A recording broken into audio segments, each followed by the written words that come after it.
Madam Ambedkar రాజ్యాంగం రాశారు, దళితులకి ప్రత్యేక హక్కులు కల్పిస్తూ రాశారు.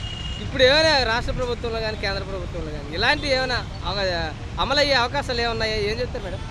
అంటే 1947 తర్వాత రాజ్యాంగం అమల్లోకి వచ్చిన దగ్గర నుంచి కూడా రాజ్యాంగంలో దళితులకు కానీ మహిళలకు కానీ పిల్లలకు కానీ ఏ హక్కులైతే గ్యారంటీ చేశారో ఆ హక్కులకు వ్యతిరేకంగానే పరిపాలన సాగిస్తూ వచ్చారు ఇక్కడ పాలకులు. అది కాంగ్రెస్ గవర్నమెంట్ నుంచి కూడా ఇప్పుడు ఇంకా మరీ విజృంభించి నగ్నంగా మైనారిటీలకు వ్యతిరేకంగా, ముఖ్యంగా దళితులకు వ్యతిరేకంగా, స్త్రీలకు వ్యతిరేకంగా డైరెక్ట్గా పాలసీలను తీసుకొచ్చేటటువంటి ఒక దుర్మార్గమైన ప్రభుత్వం మెజారిటేరియన్ హిందూ మతోన్మాద ప్రభుత్వం అనేది వేళ మనకి దేశంలో రాజ్యం చేస్తుంది. ఈ రాజ్యంలో ఏ ప్రాంతంలోని కూడా దళితుల హక్కులు అమలు అవటం లేదు.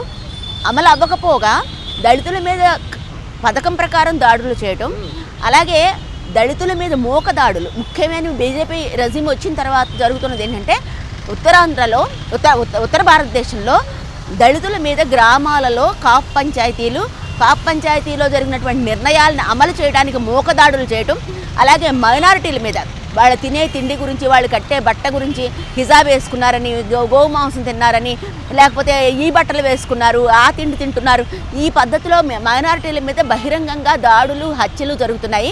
ఇవి కోర్టుల వరకు వెళ్ళి కోర్టుల్లో ఛార్జ్ షీట్ ప్రొడ్యూస్ చేసి నిందితులకు శిక్ష పడతాయనేటటువంటి నమ్మకం ఎక్కడా కూడా లేదు.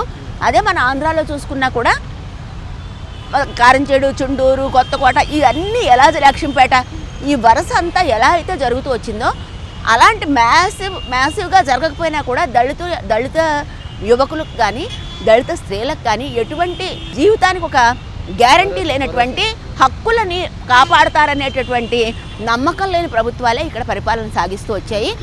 సంక్షేమ పథకాల పేరుతో కానీ, లేకపోతే ఈ బుజ్జగింపులు, ఈ ఓట్ల రాజకీయాలు ఇవన్నీ నడుస్తూనే ఉంటాయి. కానీ అసలైనటువంటి రాజ్యాంగంలో పొందుపరిచినటువంటి హక్కులని డైరెక్ట్గా ప్రజలకి ఇవ్వడం అనే దాంట్లో మాత్రం అన్ని ప్రభుత్వాలు ఫెయిల్ అయ్యాయి. ఇవాళ మేము ఇక్కడ మేమే కోరేగా మీరు ఎందుకు తలుచుకుంటున్నాం, ఎప్పుడో చరిత్రలో జరిగిపోయినటువంటి ఒక సంఘటనని ఇవాళ ముందుకు తీసుకొచ్చి తలుచుకోవాల్సిన అవసరం ఏర్పడింది. ఎందుకంటే ఆనాడు ఆ మహర్లు పేష్వాలకు వ్యతిరేకంగా చేసినటువంటి చాలా చిన్న సంఖ్యలో ఉన్నటువంటి మహర్లు అధిక సంఖ్యలో ఉన్నటువంటి పేష్వాలకు వ్యతిరేకంగా పోరాటం చేసి వాళ్ళు మృతి చెంది ప్రపంచానికి ఒక సందేశాన్ని ఇచ్చారు.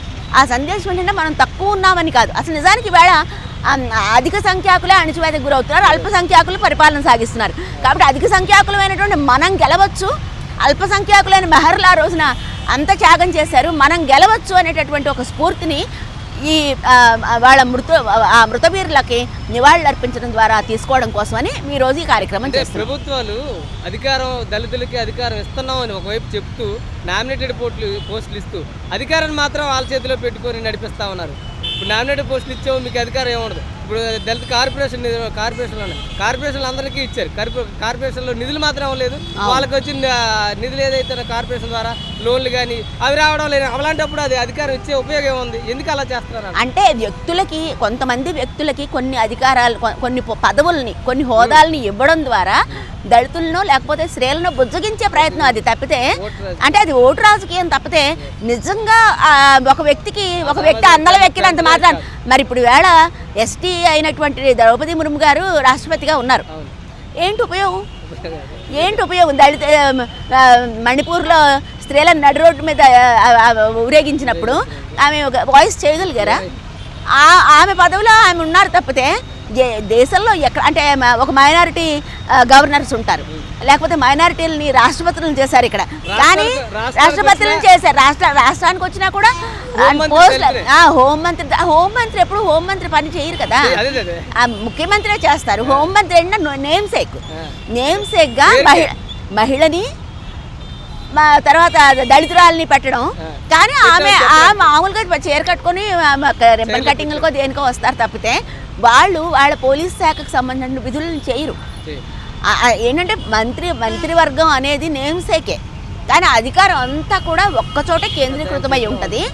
ఆ కేంద్రీకృత అధికార వ్యవస్థ ఏదైతే ఉందో అది స్టేట్ గవర్నమెంట్ అయినా అంతే, సెంట్రల్ గవర్నమెంట్ అయినా అంతే. ఎక్కడ కేంద్రీకృతం అవ్వాలి అధికారం? ప్రజల్లో కేంద్రీకృతం అవ్వాలి.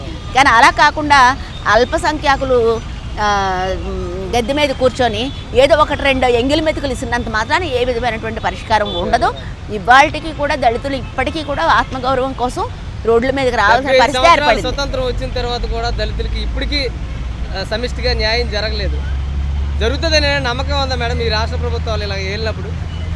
ఉద్యమాల ద్వారా సాధించుకోవాలి తప్పితే ప్రభుత్వాలు వాళ్ళకి న్యాయం చేస్తారనే నమ్మకం నాకు లేదు.